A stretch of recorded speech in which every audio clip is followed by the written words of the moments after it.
Yes, people, welcome back to Mission Podcast, and it's another edition of Kayfabe and Out, your weekly wrestling roundup. If you're new to the channel, like, comment, and subscribe. Head over to our channel and our playlists. If you're a wrestling fan, we've got plenty of wrestling content for you arranged nicely in our playlists. We also cover other subjects, but since the topic is wrestling, let's keep it wrestling, shall we? So last night we witnessed the official retirement from in-ring competition from the greatest of all time, John Cena, marked an end to his illustrious career. I feel like this is going to be an emotional episode, lads. Yeah, what are your initial thoughts, guys, on last night's? There was a line that Michael Cole said at the end of the match. Professional wrestling destroys sports entertainment. And that's exactly what last night felt like. What a match to end the great career of John Cena. Genuinely a sensational match. This was the most John Cena match we've had in this entire tour. This was exactly what John Cena match had to be. We see him work against some big guys, right? And he has some of his best matches against big guys. Example I can think of is his match against Umaga at the Rumble, which was like one of his best matches ever, he said. And this match followed that, sample, and I thought it was amazing from start to finish. Unlike his match with Cody, where they took like 5-10 minutes to get going, this from the get go, they were, putting in the big moves. Cena was in the STF from the get go, Gunther's chops, Gunther's suplexes, everything. Such a good match. I felt like the story of this match was Cena getting back up, trying to show us he still got it, and then Gunther just kept chopping him down. It was so good, and that's exactly what you wanted from this match. Like, there's no easing into it, no nostalgia toe pacing, which we've seen with the rest of his matches. And if it felt like Gunther didn't expect this version of John Cena, the whole match is basically Gunther being too arrogant for his own good, underestimating John Cena, and he nearly paid for it. Every time Gunther doesn't finish him, Cena, finds another comeback, another AA, an avalanche AA, an AA to the table, and that's exactly what you wanted. And the best thing about Gunther is he never panics. Like, when there was a time near the end where I think John Cena hit the AA and he went to the pin straight away. He kicked out straight away, and I think John Cena took like a breath for about a few seconds, and Gunther didn't waste a second. Gunther got him into the sleeper hold, which was, it was amazing. The whole point of this finish, me and Lenny were doing the preview about it. Yeah, we were talking like, is it better if he taps? If is it better if he just passes out? Looking back into it, I might have been wrong. I might have been wrong in the case that having him actually tap out doesn't mean he gave up. I don't think it actually resembles Cena giving up. It's more like him accepting it that, yeah, this is all I've got. I've gave you guys Mm, everything I've had for the past 20 years. Quite literally everything. And he's accepted it. And that smile was so good. I love that smile just before he tapped out. He's basically said to us fans that, listen, you guys have to basically accept it. I already accepted it that I'm done. Like, I've give everything I had to give to this match. I simply can't go any further. And the sleeper hold for the last 10 minutes, that struggle from John Cena was some. I don't think I've been that invested into a match from probably since Mania 40, the Cody Roman main event. I haven't been that invested into a match. And the best wrestling matches are always the matches that, get the most emotion out of you by far, and it's really rare we see them these days, because these days it's really cool to cheer the heel and boo the baby face, or just to always cheer the heel. And this was a really nice dynamic, which we rarely see anymore, where Cena was the one who everyone was behind. I didn't know one person who wanted Gunther to win. Not one person. Everyone was behind Cena. Haste, probably. Haste and Amir. And once he put that sleeper hold in and Cena smiled and tapped out, the arena, oh my days, not a pin drop. You couldn't hear a pin drop. It was like someone had passed away. That's how it felt. And another nasty detail was, after he tapped out, Gunther actually went to the referee and said, did he actually tap out? Because Cena hasn't tapped out in over 20 years. Since this hustle, loyalty, respect gimmick, he hasn't tapped out once. And having Cena tap out, but someone like Gunther, the villain that everyone wanted to see lose. That's what Gunther does so good. He makes you invested into the babyface so much. Miz said it after the post match. He goes, Gunther had me as a massive babyface in the Survivor Series match. Gunther does this so good. By the end of it, everyone was just heartbroken that he's finally been put down, and that was the beauty of this match. I think the best way to describe it is a beautiful tragedy.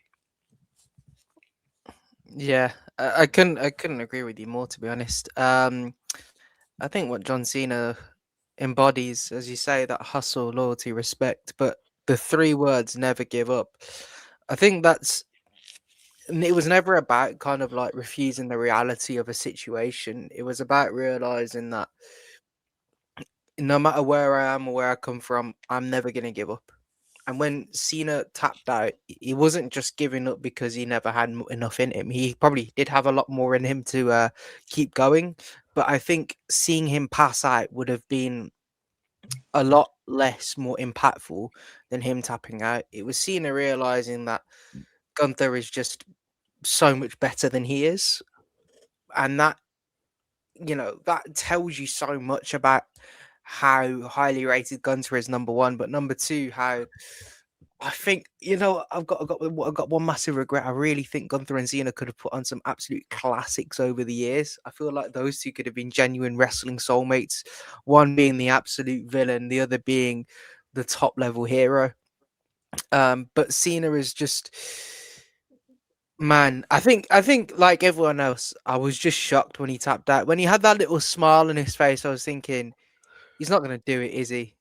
And then and then he tapped out, and I was like, fam, no way. My jaw dropped. I was like, huh? In a sense of like disbelief, and I'm pretty sure, like literally everyone felt this way. Look at the crowd, like they were turning up. They probably knew that Cena was never going to win, but the emotional roller coaster it takes you on, like it was just magical. And John Cena can do that for you, and equally so can Gunther. I think what John Cena has done in this entire retirement tour post September, apart from Brock Lesnar at WrestlePalooza, has just shown how much of an amazing storyteller he is in the ring. And you don't need fancy moves, you don't need somersaults, you don't need springboard cartwheels and whatnot to just show that you can be so good in the ring. Sometimes all you need is just two guys who are willing to go to the ends of the earth to prove that they're better than the other, and I think that match proved that. Yeah, Lenny, any thoughts? 100%. Like I was speaking to Danny on the preview, and we both said we thought it'd be better if he just got choked out. But no, I completely agree that him tapping is way more impactful. Like it literally felt like the Taker streak ended when he tapped, and I think you can't have like a higher reaction than that to to a match. So I think yeah, I loved it, man. I loved it so much. It's one of my favorite matches this year for sure. Yes, let's four, Pardon four, me. four, four. I agree with you guys. I thought, listen, we have all been critical, yeah, of the way they've booked Cena's farewell tour. It hasn't really been good, to be honest. But last night, for me, from the first bell to the last bell to everything afterwards, they got it right, man. And the reaction from fans and online has been absolutely hilarious. But for me, Cena tapping out, if you're mad at that finish, I'm sorry, you do not understand the business and you do not understand Yeah, storytelling. It was perfection. It's poetry in motion. I mean, I'm seeing people complain saying, "Oh, his whole character has been never given up. What kind of message does that put out if he gives up?" I'm Kind of the like, point. completely, yeah, completely the wrong message. Listen, John Cena is a larger than life character, and we can all agree, yeah, his character extends beyond wrestling. Like his definitely. principles, his morals, his speeches that he gives, his mottos, never give up. These are life lessons, right? Cena is a good mentor or role model for people in their lives, and I don't think that's a corny thing to say because that's what wrestling is about at the end of the day. And he's been preaching never give up, always fight, work hard, be grateful, be humble.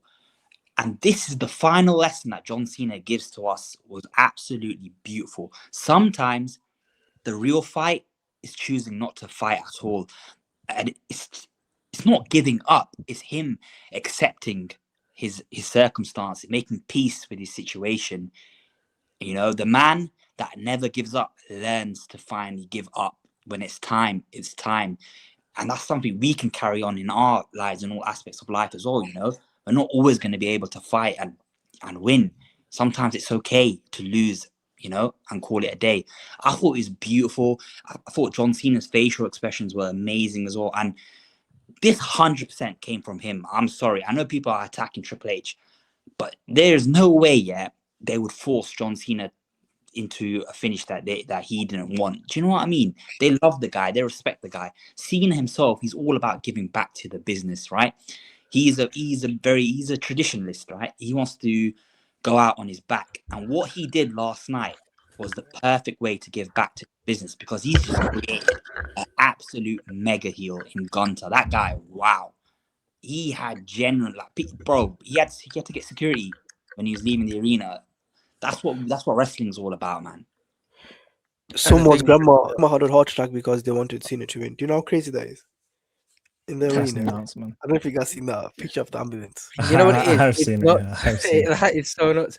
And I think it just about we were talking just before we jumped on the podcast, and Danny and Lenny and Carpe were speaking about how it probably comes as close to Brock Lesnar beating the Undertaker streak, but it's kind of like we all knew that John Cena was going to lose, but he gave us that hope that he could still win after he kept getting out of every sleeper hold, and then, you know, Gunther makes him tap out, and afterwards you couldn't hear a pin drop, you hear Gunther's music hit, and it's just like doomsday.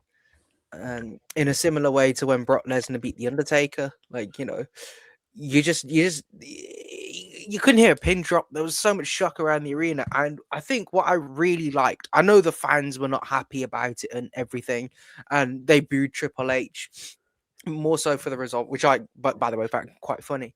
It actually shows how much people care about wrestling, despite the fact that there are people that talk about wrestling as, oh, it's fake, people aren't getting hurt or whatever. Bro, if you've got 19,000 people plus millions and millions around the world hating on a decision made by a script writer and everything else in between, it shows how impactful John Cena has been to so many lives in the world, really, and that just shows how big wrestling really is. I think it takes a special kind of babyface to have you emotionally invested, even when the outcome is pretty much obvious. Classic that comes into my mind is Sami Zayn against Roman Reigns, Chamber 2024, I think, or 2023 was. That match we all basically knew there was no way Roman was going to lose this match, right? He was going into the main event with Cody on Mania 39. But Sami Zayn, he had us all emotionally invested in that match. Roman Reigns too, I think he did a fabulous job that night with Sami Zayn. There were moments in the match where like, okay, Sami Zayn might win here. I was, popping with all them near folds. And I think there's only a few baby faces in wrestling that can actually get you that invested even when an outcome is so, basically already written. And I feel like with this match, Cena did this, man. Cena had us all invested, even though we've said, yeah, there's, Gunther basically has to win. There's no way Cena, knowing how Cena is, he's not going to win his last match. There's no way he's going to win his last match. And we were still all invested in the match. Like, I was still shocked and heartbroken, even though, like, I'm not mad about the decision because I knew, Gunther was a right decision. 100% he's a right decision. I was mad about it, but I was still heartbroken from the match. I watched that match and I was like, oh, flip's sake, man. Imagine if Cena did win. But again, it's the right decision. And I'll keep saying it. When wrestling's at its peak, there's not a form of entertainment on the planet that's better than wrestling. And I think last night just showed us that's the case. Yeah, I mean, I agree. I feel like the point that people are missing is like we're not meant to be happy with Cena Yeah. retiring. Like it's meant to be sad. It's meant to be depressing. It's meant to be gut wrenching. And like as like the kid in me, and even now, like, oh yeah, it would have been amazing if Cena won and we got confetti and his music started playing and it was a massive celebration. But then again, 2 days later, Raw starts, and then where do we go from there with Gunther? Like, what do we do with Gunther? Like, so like, emotion out of it. It was the perfect decision. It was a perfect end. And again, I feel like a lot of people complaining, especially online. Which, I mean, let's not even get into the IWC. But I feel like a lot of the complaints are guys that are just like that watched it back in the day and are just big Cena fans. And I get that, right? But like, respectfully, you don't watch the product. It's not for you. Like, You're upset, you're emotional because your childhood hero didn't win his final match, and I get it. But that's just not how it goes. It's not the NBA. It's not Kobe's last game where he dropped 50 and took 50 shots. That's not how it goes. You know, the story carries on. Like I said, we go to Monday Night Raw, and obviously Cena will never be forgotten. But like, it goes on. The story goes on. So Listen, the yeah, fans pretty that much. wanted Cena to win last night are the same fans that were angry Cena wasn't putting over talent like Alex Riley in the 2010s.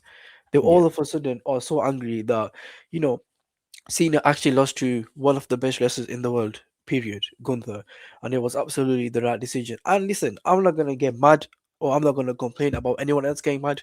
You know, it's wrestling. They're meant to bring these yeah, emotions out of you. 100%. You feel how you feel, 100%. I'm not gonna say to someone, "Oh, you know, why are you angry about it? It is what it is." But there's a big distinction between a decision being a bad decision and a decision that the crowd don't like. You the way wrestling goes is you meant to hate this decision, right? It's the villain being the hero, which rarely Yeah, ever happens as a finale.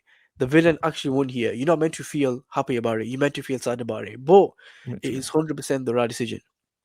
Yeah, I just want to say as well on Lenny's point, you got people who haven't watched the fucking product in what, 10, 15, 20 years, all of a sudden coming in to join the bandwagon of Cena's last match and then having the cheek to complain about, you're not going to be watching Monday Night Raw or the pay-per-views following, are you? So why are you sat there complaining when you just don't understand the business? You're casuals. You don't get this. Keep your mouths out of it. But as you said, Danny, like going back to it, it's the entertainment business, the show business.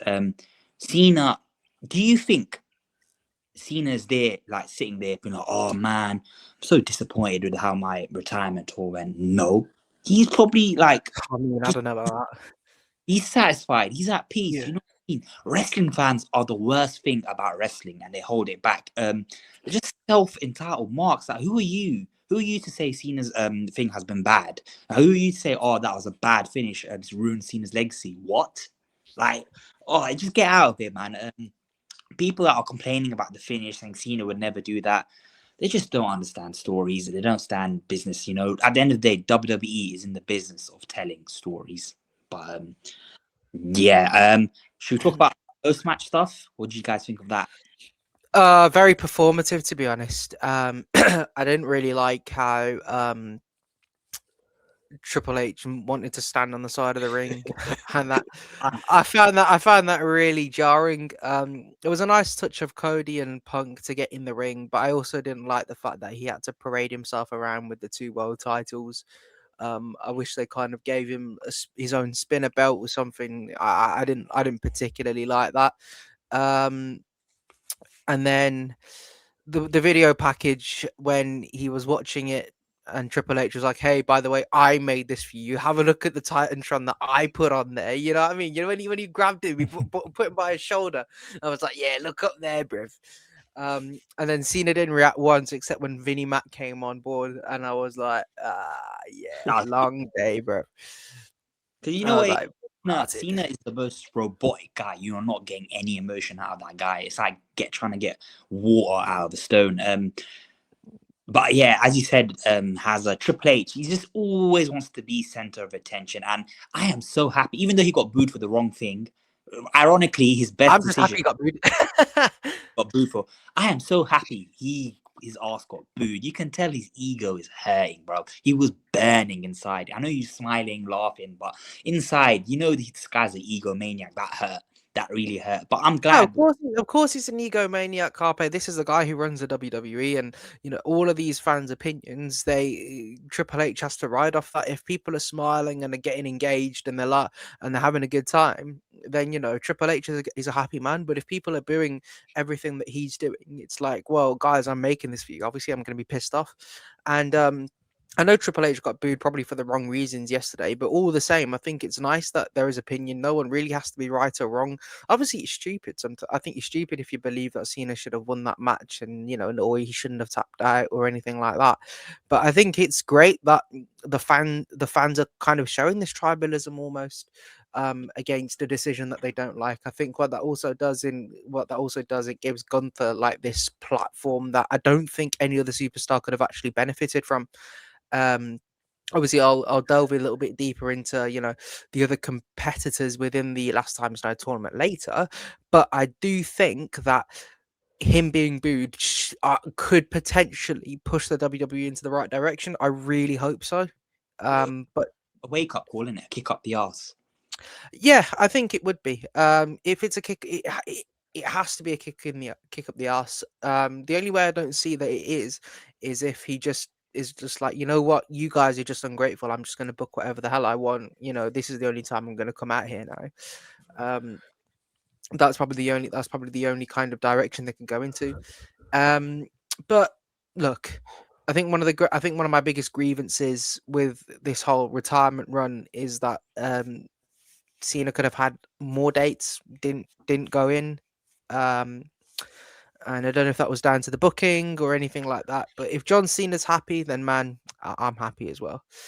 Yeah. But with all the post match stuff, I thought it was very performative. I don't think he needed to have everyone around the ring applauding him. I think it should have just been him on his own, kind of like, you know, taking off his trainers, his sweatbands, and then even the guy who's saying the jorts, the jorts. That was hilarious.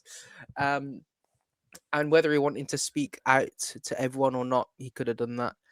But That's my yeah. biggest, to be honest. I didn't mind them all coming out to the ring. Yes, yeah. That was all right. I liked it. But the fact that they decided to have a fucking comedy segment with R-Truth and Joe Hendry, that time could have been used for Cena to have a little speech. Do you know what I mean? It was kind of distasteful. And another thing I didn't like, Randy Orton not being there. I'm sorry. No, he wasn't even in any of their video packages. Like, that is that's disgraceful. That's naughty. Even if he couldn't be there, like he didn't do like a video package like The Rock did, and he wasn't even in the WWE one that they posted with Roman at the end and like Punk at the end, Rollins at the end. Like, I find that so odd. It's weird. Like, you not being there, cool. This is Triple H, bro. This is Triple H and him not liking Randy Orton because Randy Orton is so much better than him in every single way. So now he's got the power. He's just gonna press down on him. Even still though, like, how is like Randy's his own man? He could have just dropped something on socials. Like, he wouldn't have. And even if he got bollocked for it, let's be real. Like, what's Randy Orton? What's Triple H gonna do to Randy Orton realistically? I mean, he's already off TV for God knows how long. But yeah, I just find it weird, man. What I found weird as well, they're trying to rewrite like Cody as being one of Cena's like greatest rivalries when it's not the case. Randy Orton is his greatest rivalry. I don't care what anyone says, and I don't know if they're trying to erase that, because you can't erase that, but it's weird. They're just not paying any attention to it. Do you know what I mean? I just find that really strange.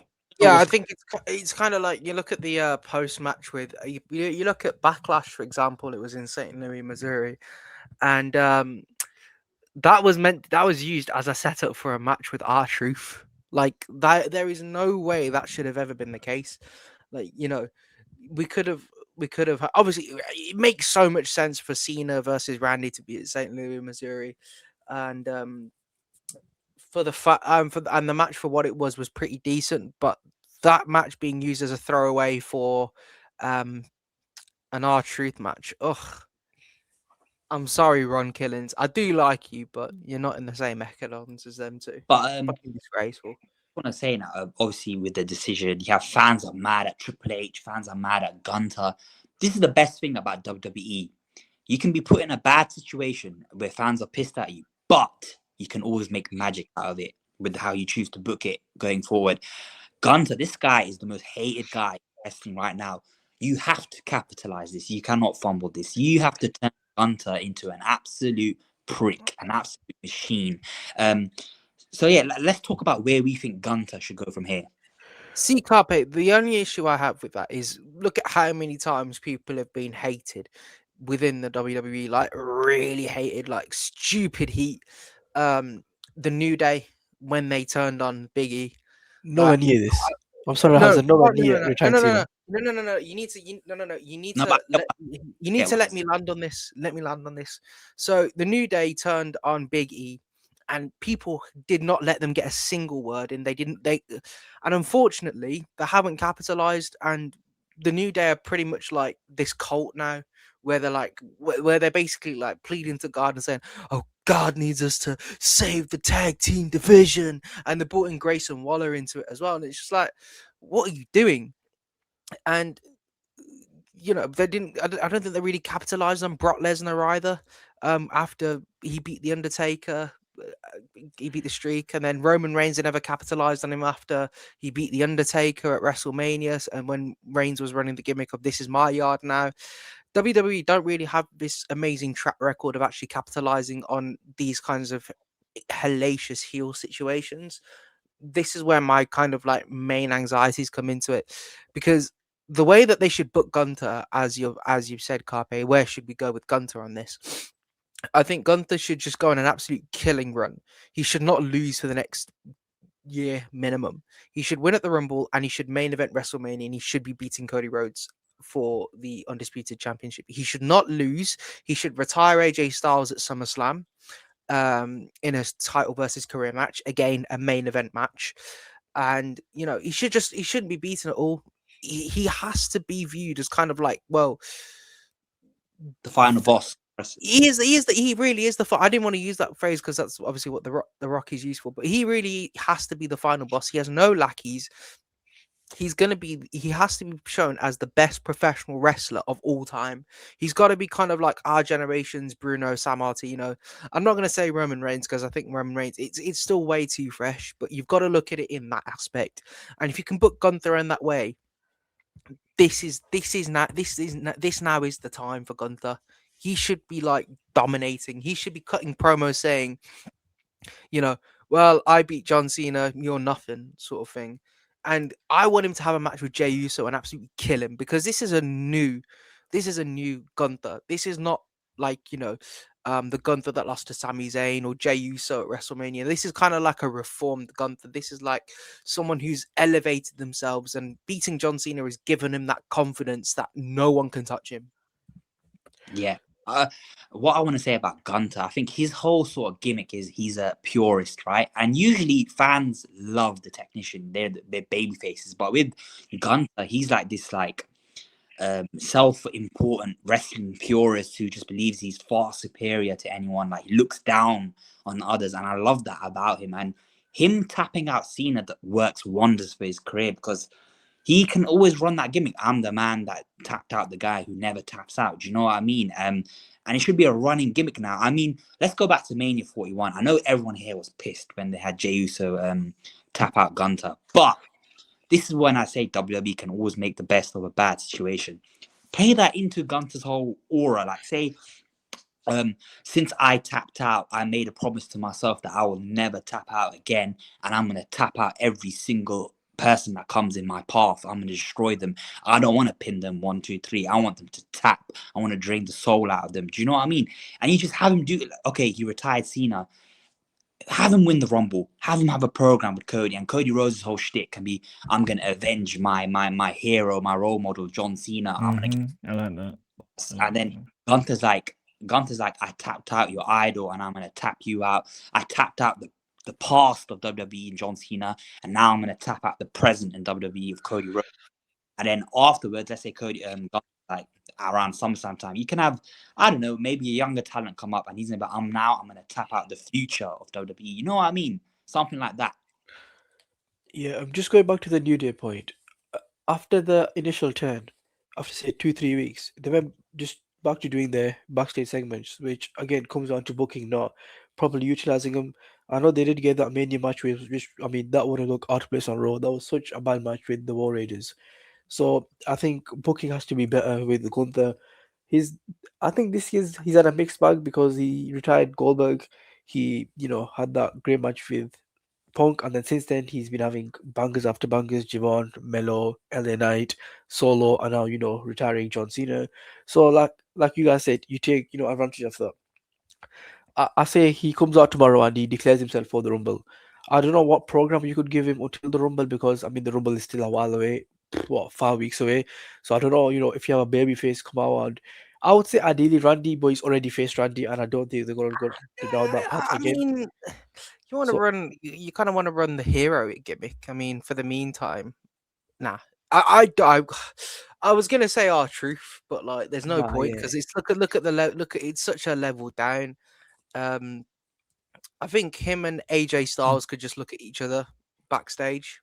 I think that would be pretty cool. I think they could run an angle on that.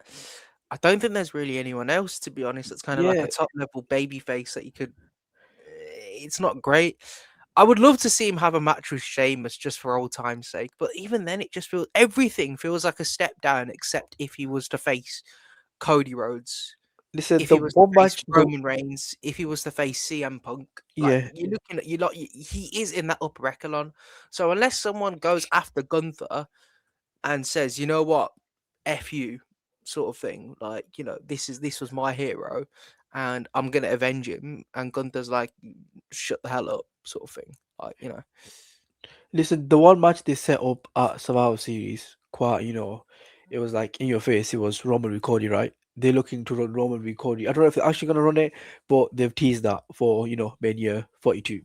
You have Gunther enter the Rumble. You have him and Roman be the last two. Roman as your mega babyface in Saudi. Everyone's gonna want Roman to win. What do? You have Gunther actually eliminate Roman Reigns and win the Rumble there.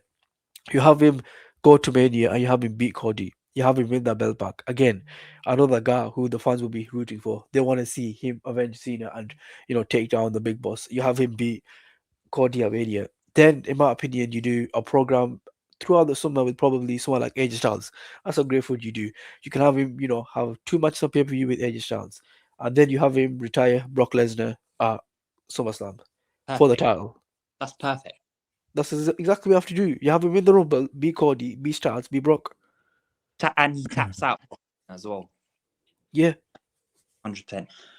It's so easy, isn't it? It's so easy, but this is WWE we're talking about. They never make things simple. But hopefully they're listening. Hopefully Triple H, after that booing that hurt his soul, and he pulls his finger at his ass and actually gives us good content. But shall we just cover the rest of the card briefly then before we come back to Cena? You What was the match before? It was was it the tag? Yeah, tag tag match, team. yeah. This match was going at 150 miles per hour. It was so good. Exactly what he had to do.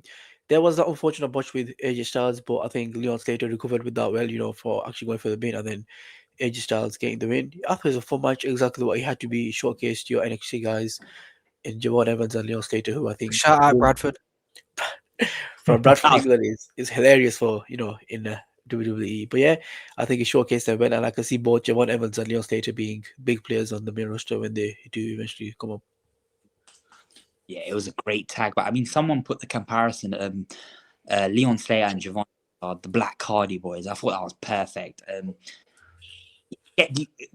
Tag wrestling, is something that's been neglected by WWE in recent years when it has the potentials to be the best thing about the product. I mean, we talk about WrestleMania 39, the main event at night one, the Usos versus Owens and Zayn, how amazing that match was, how revered it is. In 2026, make tag team wrestling great again, and bringing up guys like Javon and Leon as a tag team would be perfect, in my opinion. What do you guys think? I mean, you just need to look at what was it, the recent SummerSlam that just went, where they had the White Six retain the tag team titles. I know I wasn't a big fan of that, but that match was probably the second best, maybe third best of the entire card, behind Gunther, Punk, Cena, Rhodes, and that is just tag wrestling is poetic. Like, you got two guys that just know each other like the back of the hand, and there's so many like intricacies in between all of it, and it goes to show, teams like Motor City Machine Guns, when they're on form, it just looks amazing. Like the Creed brothers, I really wish they make a big comeback in 2026. Damian Priest decided to play politics and screw their careers over. But even so, like tag wrestling, it is a cornerstone of wrestling. It is arguably as important as singles competition. Because look at the spectacles that you get with tag wrestling. Everything is happening. Anything and everything is happening. And you can even look at the women's division as well, like how the tag team division has never been as strong as that right now. And I hope the program going into WrestleMania is literally going to be a 4 or 5 team ladder match for the women's tag team titles, ultimately putting that on a as high a pedestal as possible. So there's plenty of potential for tag team wrestling in 2026, and I think Javon Evans and Slater. I was going to say Thingy Slater, but he's missing.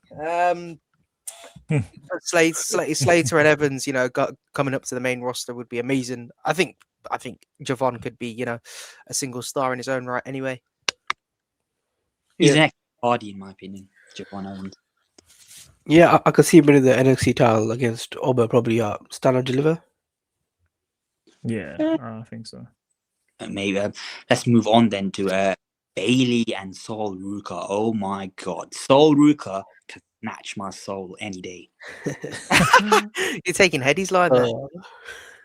She's so good, man. Like the way I think me and Lenny spoke about it, and we said she's gonna connect with the main roster audience from the get go, and that's exactly what she did. They were in awe of her moves, and again, I thought Bailey putting Sodruko over was the right decision. I think Bailey's in that stage of her career where she could put anyone over, and still her stocks could still be as high as they. So, yeah, I think it was the right decision having Sodruko win.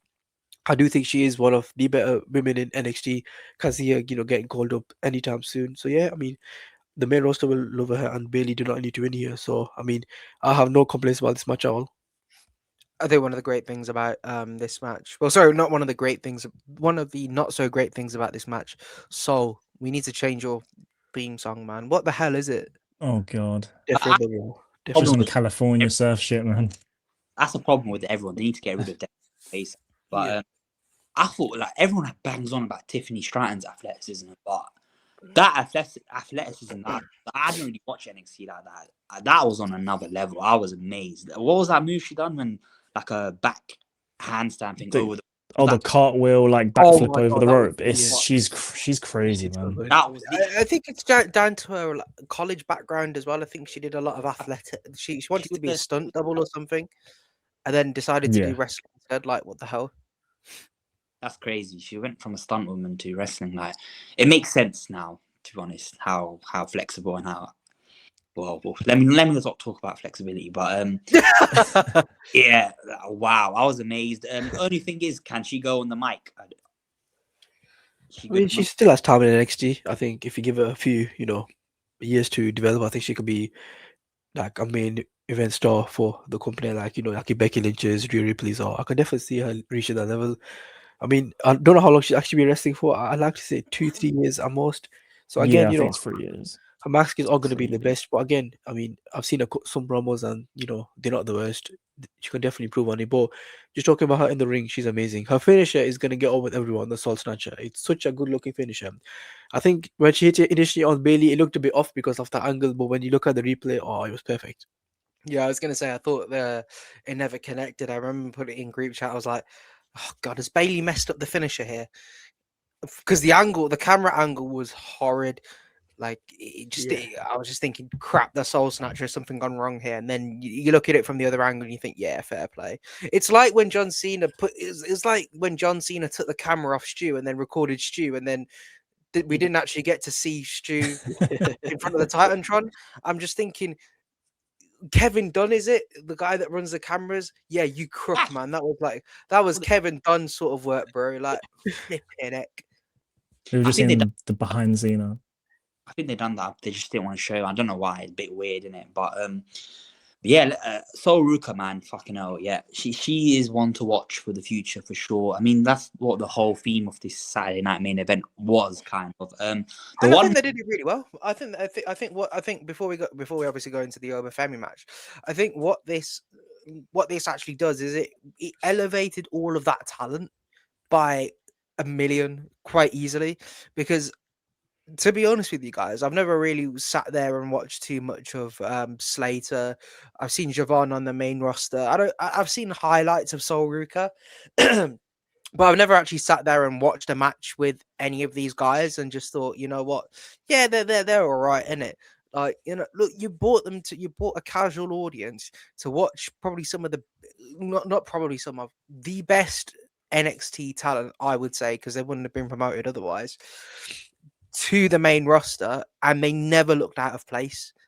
That would not have happened 10 years. That wouldn't have happened 20 years ago, I would say. No chance.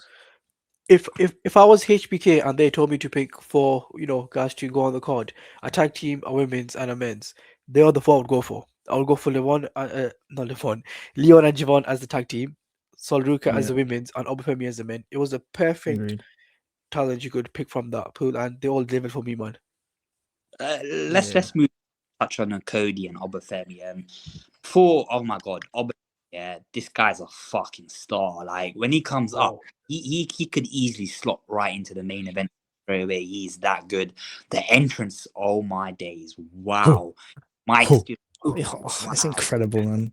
His wrestling style as well, crazy good. But I wasn't too. I think this was the first match on the night, in my opinion. It only went 9 minutes. The finish was messy. It was just getting going, and they just ended it. I don't know. Maybe apparently Cody injured himself. I mean, his hair was busted. Maybe they rushed the finish because of that. But I don't know, man. Listen, I don't. I knew they were. I know they were never gonna give Cody a loss here. There was absolutely no chance they were gonna have their champ get pinned on a show that millions were watching. No chance that was gonna happen. But at least you could protect him if you had not Cody, Drew interfere during the match, and maybe if the rest are looking, give Cody a Claymore and have Obafemi get the win there. It would have been perfect. I just felt like it was an easy cop out. The Booker is a big coward. He's not gonna, let his NXT champ or the WWE champ get pinned. And he was like, okay, there's an easy fix to this. Cody, you feuding with Drew right now. Let me have you come out and just Claymore Cody, and that's an easy fix. And then the NXT champ can, give his finisher to Drew McIntyre, and that's let's call it a day. It was just felt like a cop out, which I wasn't the biggest fan of. I feel like there was a better way you could have gone about this. And this Drew McIntyre we Cody Rhodes feud might be the worst in the company right now. I just don't care about it. It's not a rivalry when it's like the Embiid meme where it's like this isn't a rivalry. They keep whooping our ass, and that's basically what it is. Like I thought the match was good. Again, it was a bit short. I think you could have used that argument for near enough every match on the card tonight, especially the tag match. I thought that was quite short, but it was fine. Like you could have had Drew, like they go outside the ring, like what happened when Cody busted his ear. You could have had, I don't know, the referee. I don't know. They could have done something, and then Drew could have come out and kicked Cody in the face, and then Oba could have won by like, I don't know, count out. Like even count out protects Cody. It carries on this shit feud with Drew, and Oba gets the win, and then Oba can use that in his like promos and that in NXT and then whatever. So I thought it was very safe, but again, it's Triple H we're talking about. He is Mr. Safe, Mr. Use free condoms when he books his matches. So we can't really be surprised here. He doesn't take risks. So. The biggest loser of the night was Drew McIntyre. Oh, he's a cuck, man. The chair's Is in he the the corner. biggest Go loser sit in of it again. 2025? I think he might be the biggest loser of the whole year. Yep. Why is that? Sad. It's sad sight to see what they've done with Drew, considering Maybe Vinci. Considering the hype he had behind him in 2023 and 2024. Oh my god, what are they doing? Bro, he started the year with this Bloodline Hunter gimmick. Now went nowhere. In the Rumble, he got eliminated by Priest. Chamber, I think he got rolled up by Priest. Then beat Priest Mania, which was, he needed that win. I think the Steel Cage match, did Priest win that? I can't remember correctly. I think Priest did win that match. And then he went to this tag feud with Logan Paul and Randy and Bad Bunny. And since then, he's been feuding with Cody Rhodes and getting his ass whooped every time. So that's a pretty bad year for Drew McIntyre. It's that minute. The One Piece meme. It gets better after 1,000 episodes. Yeah. So it's just like the Office season one, except this season one just hasn't been going anywhere. And I'm one of Drew's biggest fans.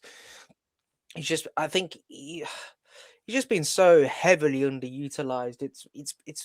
It's a shame because like this feud looked like it was going somewhere. It had that Kevin Owens feel from last year, and then it didn't.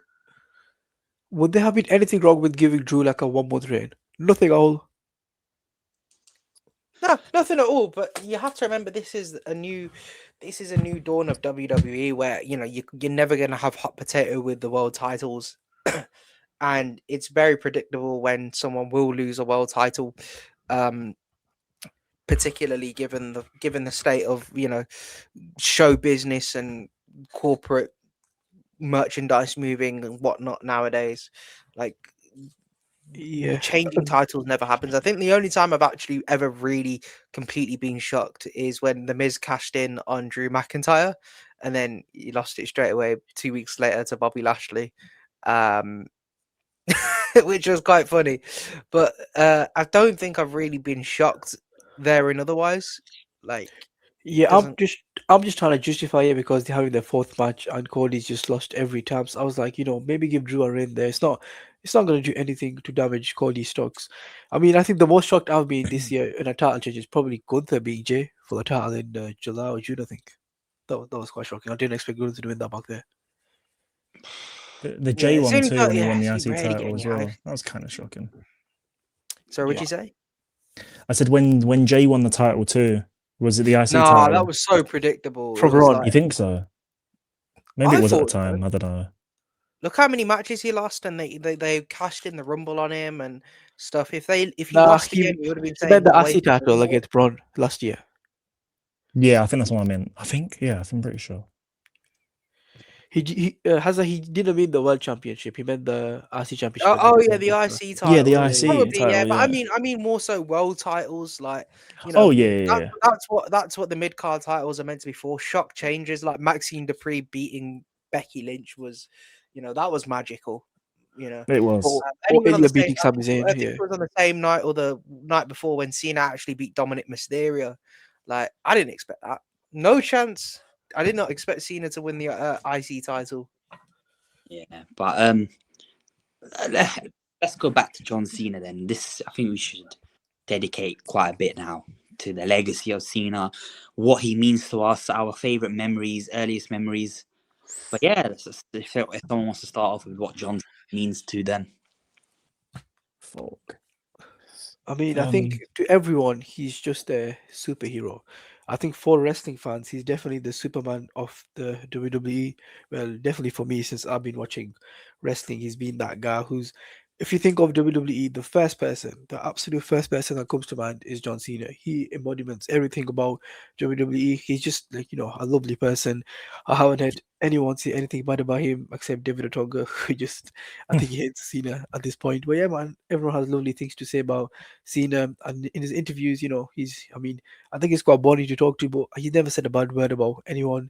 And my earliest memory of John Cena was, funny enough, my first memory of wrestling was John Cena against Edge, Unforgiven 2006 TLC match where Cena won the belt back by putting Edge through 3 tables. And I think my uncle introduced me to that match. I was watching it with him, and since then I've been watching wrestling for what is it now, 20 years. But it's John Cena for me when it comes to GOAT talks and stuff. Listen, everyone is subjective in it, stuff. But from an objective standpoint, it's hard to argue a case against John Cena not being the greatest of all time. He just is. Do you know what I mean? He's been ever present for me since I've been watching wrestling.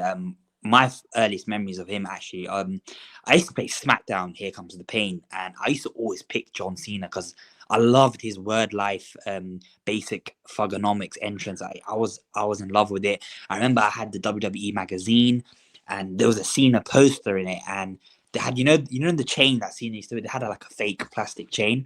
Yeah. I remember wearing my vest, putting the chain on, putting a cap on, going in the mirror, doing the "you can't see me." Like, I felt like the coolest person in the world. And we talk about real life superheroes. That's, to me, John Cena is the Superman in real life. Like, the whole message he preached. Like, we talk about role models and stuff. I feel so sorry for the kids growing up today. These guys are looking up to guys like Kai Cenat and Speed. Respect Speed. We had fucking John Cena to grow up on, teaching us about life and how to carry ourselves in all aspects of life. Do you know what I mean? He means so much more to wrestling. His character, his legacy is greater than wrestling. He transcends the sport of wrestling. Everybody knows who John Cena is, even if they're not a wrestling fan. Do you know what I mean? He's broke into movies as well now. He's just doing his thing. He's universally loved. He's universally respected. And you know what? For a face of the company, it's very rare anyone has a bad thing to say about John Cena, which is crazy to think about because wrestling is the most ego-filled industry there is. everyone's got an opinion about someone, right? Especially if you look at Hogan, the scandals he's been in. Even Austin's no saying he's got domestic abuse allegations. Roman Reigns. Actually, Roman Reigns is alright, but John Cena, yeah. There's no scandals, nothing bad that has come out from him, which is crazy to think, because he was the face of W for a good 10 years, I'd say, from 05 to 2015 when he went part-time. But even when he went part-time, this guy, he showed up regularly. Do you know what I mean? He didn't half-ass it. Whenever he had free time, you'd think he could chill, to have some holidays. Nah, mate, he'd be straight to WWE. Say, how can I help? He was all about the business, giving back, and that's why I think he's just so loved and respected by everyone, because you can tell he genuinely has love for the industry and pro wrestling and sports entertainment. It's what made him, to be honest, and that's what you listen to him talk about wrestling, and he's so grounded and humble in the way that he talks about it. Danny, I know that you said that he's quite robotic and boring in interviews, but I think that's just John Cena in general. Like, he's just humble. He doesn't think of himself as better in it than any other man, when in fact he is probably better than 99% of people that walk this planet, in terms of like the way that he conducts himself in public anyway, in terms of his morals, in terms of his duties. Every decision that he justifies makes sense as well. There was one point actually that he made during his heel run, which I found quite funny, but also so unbelievably true. Was he said, the reason I don't have kids of my own is because I've been too busy raising yours for the past 20 years. True. And Spot on. and the craziest thing is, Carpe, when you said that quote came to mind.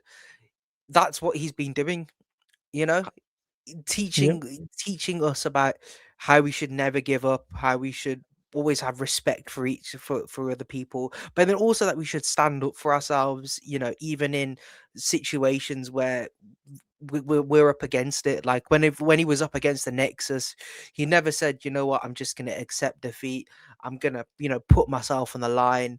When he went up against the Authority, everyone was against him, but he had Dolph Ziggler, he had Ryback, he had the Big Show before the Big Show knocked him out. He had Sting, he had the people, didn't he? And I even remember when there was the vote of no confidence, and Cena's character kind of personified the whole, we can't let the people down, and he's always been about that. And it reminds me of when I was my earliest memory of John Cena, kind of like, it comes into a full circle moment. As you guys well know, got a diagnosis of autism. And I wasn't like any other kid. I wasn't like any other kid who, had their mom and dad take them. I'd have to like, go to 40. I'd have to go 40 minutes in traffic, built up to just go to a primary school that was kind of like, catered towards my needs. And and basically that meant, my mom and dad couldn't take me every day, so the school had arranged transport for any kids that had disabilities. And because I was such an avid reader, I love to read, our travel guide would bring some books along to on the bus for us, and they were some of her sons. And it was a 2008, or I think 2008 2009 John Cena WrestleMania annual, and it was WrestleMania anniversary 25.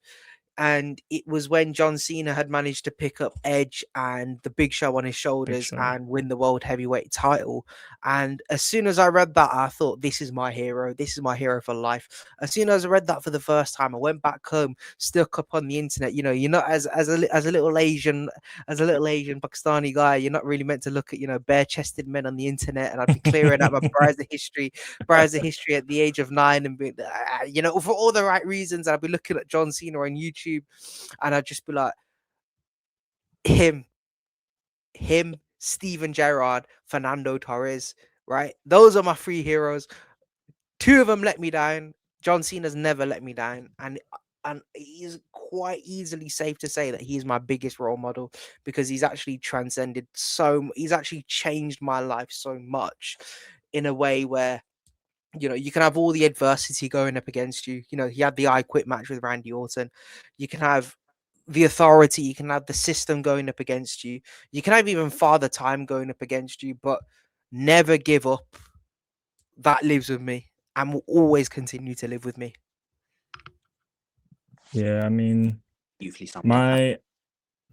I'm a bit of an unk here, so my earliest memory, I believe, was I'm pretty sure it was when Edge cashed in at New Year's Revolution. I think it was like 2006. Yeah, just before mine. Yeah. That was one of my earliest memories. I don't know the exact point, but like to Ursula what everyone else has said, like that you always get told, oh, you never want to meet your heroes, like you don't truly know these celebrities and stuff like that. And like of course we don't truly know John Cena, but like from we deep down, like we know like he's truly a good person, like he's selfless, like as what he said on what he says in his interviews, and the way even when like towards the end of his career, like he would that's what he does. He just puts over other talent as well, like with the Solo, with Austin Theory and stuff like that. And yeah, man, like he's truly one of the greatest human beings to ever walk this planet. Like Yeah, it's crazy.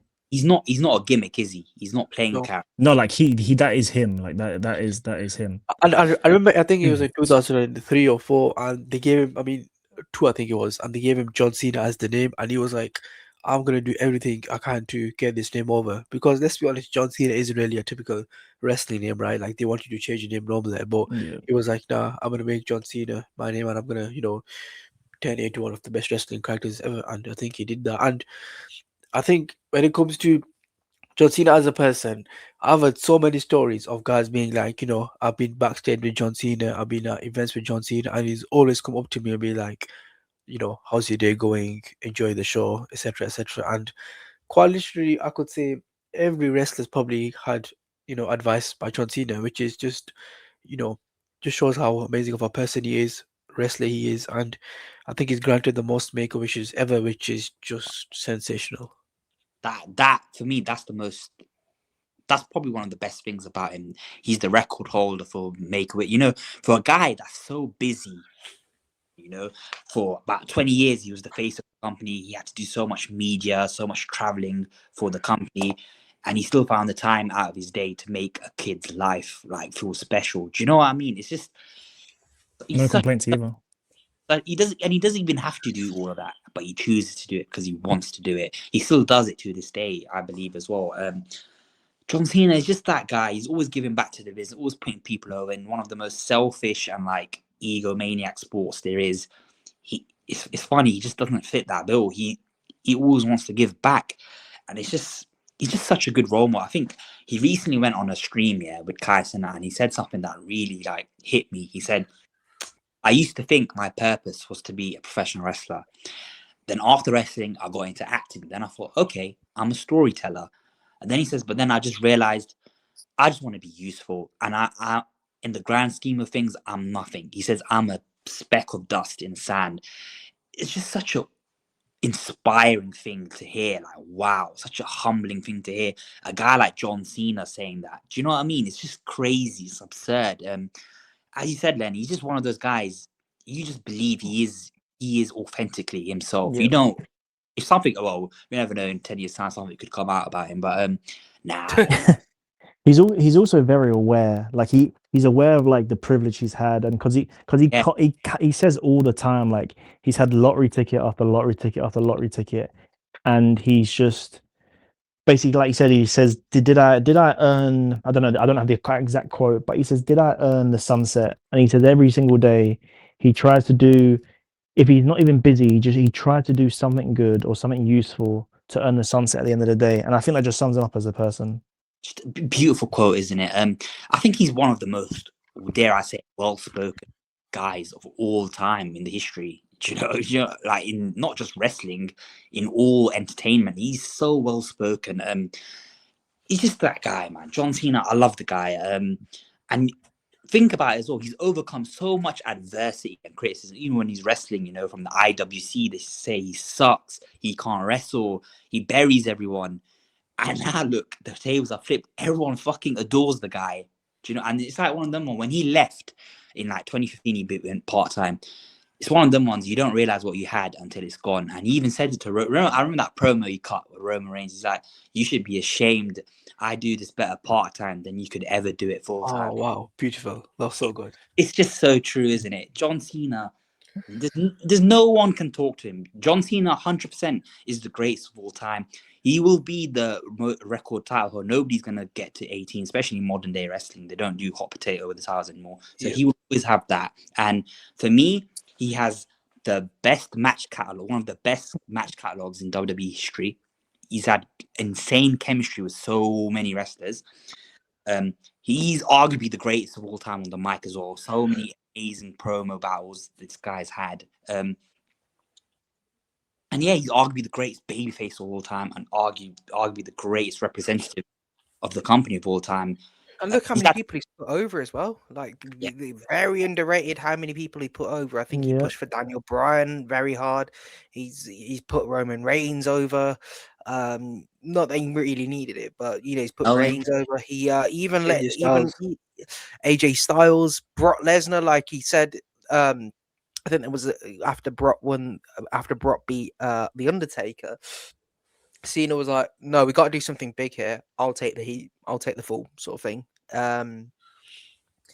Man, I really am gonna miss him. And you know what the best thing about, and you know what it is when we talk about retirement, not just in WWE or sports in general, is the fact that you definitely could probably get another few more years out of him. That's how good he was. That's what your retirement match should be like. That's what retirement should be about. It should be about, I wish we got a bit more out of this guy rather than he should have done it a few years ago. Look at the guys who had retired prior, like Ric Flair, bruv. The guy probably needed to have an oxygen mask, whilst he was wrestling. Sting's retired 4 or 5 times. Goldberg was struggling in his match. But John Cena retired in a match where, like, it's probably one of his better matches in terms of storytelling, wrestling, etc. Like, come on. This is the perfect retirement, isn't it? I was gonna say, Hazard, the most beautiful thing about this retirement is John Cena's accepted it that he's gonna let it go. Us fans have to come in terms with that. Whereas sometimes we've basically said, this wrestler's washed, let them hang it up, and they've carried on. This is a beautiful, it's basically pretty beautiful that John Cena's being like, yeah, guys, look, listen, I've given it all I've given over the last 25 years. I've had enough. You guys have basically got to come in terms with, that I've do you know what's retired. funny? I think before the retirement tour started, he's had some questionable matches, that's not a lie, with like guys like Solo and Austin Theory, and people saying, oh, he's past it, he's washed. This entire year, regardless of how poorly booked it's been, he proved he's anything but washed. He still has it on the mic, and he can still fucking go in the ring. I mean, some of the matches he's had with guys like Orton, guys like Punk, guys like Cody, AJ Styles, and then most recently this match with Gunther, he could easily go on 2, 3, 4. Logan. But I'm just grateful that John Cena, with how insane busy this guy is. He doesn't owe us anything. He did not have to give us an entire year, of him wrestling on every PLE. He didn't have to do that, but he done it because he wanted to. He wanted to give back to the fans. He done it for us, He has so much money in the world. He doesn't need money. He's just doing it for the love of the game, and that's why we appreciate him so much. 17-time champion, rightfully so. I think, he is the greatest of all time. I don't think that's a crazy shout. I know people will say, oh, Hogan, Austin, Rock, blah, blah, but for me, John Cena, I don't think anyone will argue with it as well at this point. He is Mr. WWE, isn't he?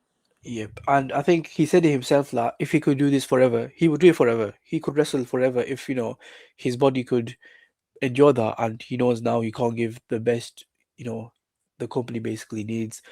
And he put it all in the matches with Cody, AJ Styles, this last match with Gunther. He's basically giving his all, and by the end of it, he was like, "Yeah, guys, I'll give it all. You guys have to come in terms with I've retired." So I mean, it was so beautiful. And I know we'll cover John Cena's best matches in another video, but the biggest myth ever was that John Cena couldn't wrestle. The biggest myth ever. The earliest matches I've got memory of is the Edge match, which I thought was a sensational match. The Umaga match, which again, once again proved by Cena as one of the greatest of all times. Then after that, he had plenty of good matches. I remember the matches with Shawn Michaels, Chris Jericho, Punk, even the Rock matches I thought were really good. And then after 2015, I think it was universally accepted that okay, this guy is a really good wrestler.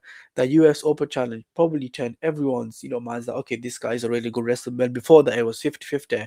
And I think Carpe said before he has one of the greatest match catalogs. I think he has the greatest match catalog in WWE history.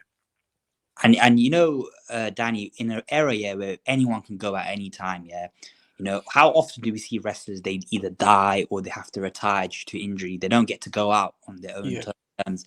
I am so happy that John Cena got to go out on his own terms. He 100% deserves it. Do you know what I mean? And yeah, as you said, Danny, who like deep it? Do you see Hulk Hogan, a Stone Cold, a Rock taking a US title or IC title at a later stage of the career? They wouldn't do that.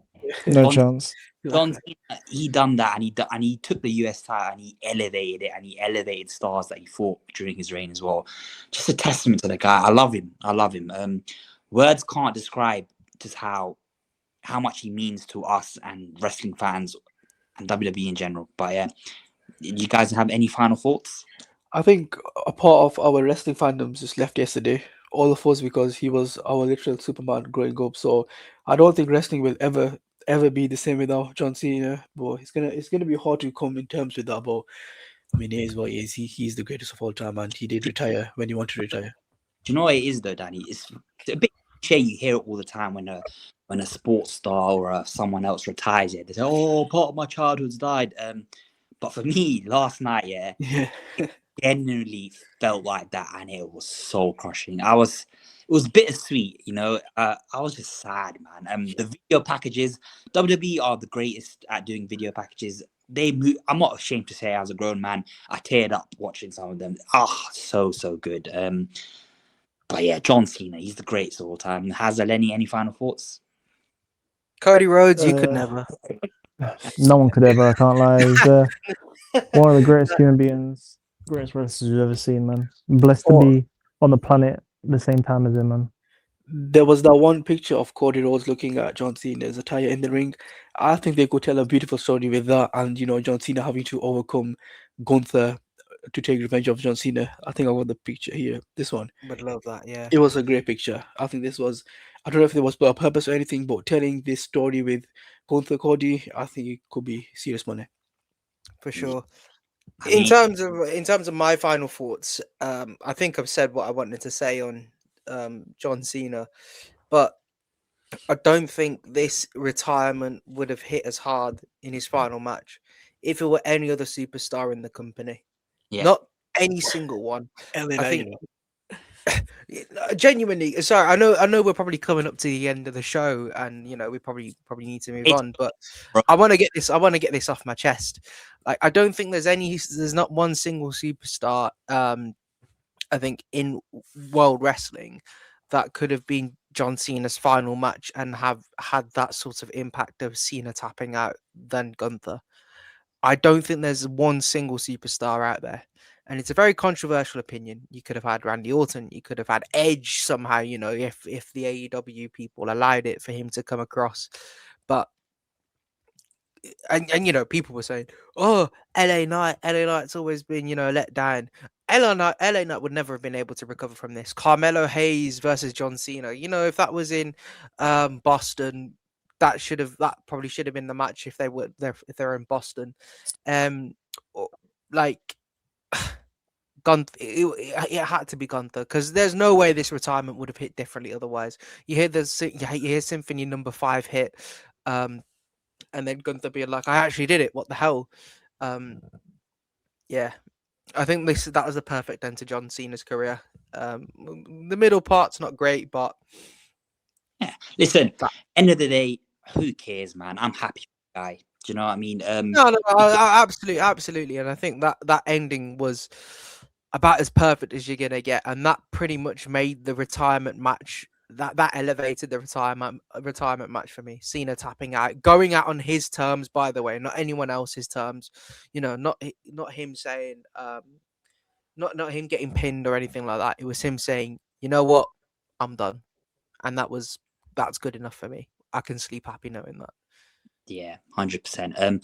Just before we wrap up, then we've got some more Cena themed videos coming up soon as well. We're going to talk about his best matches, his best rivalries, best moments, best promos. So you've got that to look forward to. But before I end it, strap yourselves in, lads. I just want to give one final message regarding John Cena.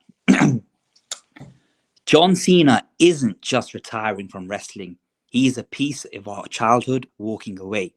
You're not supposed to look up to celebrities, but with Cena, it felt different. He wasn't playing a character.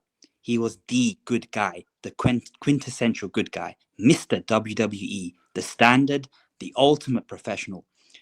What he stood for matters because it's real. Hustle, loyalty, respect, rise above hate, never give up. He taught us to overcome failure and adversity, to be grateful and to be humble. Those weren't catchphrases, they were life lessons. Through criticisms, injuries, and doubt, he kept showing up. He kept believing, he kept going.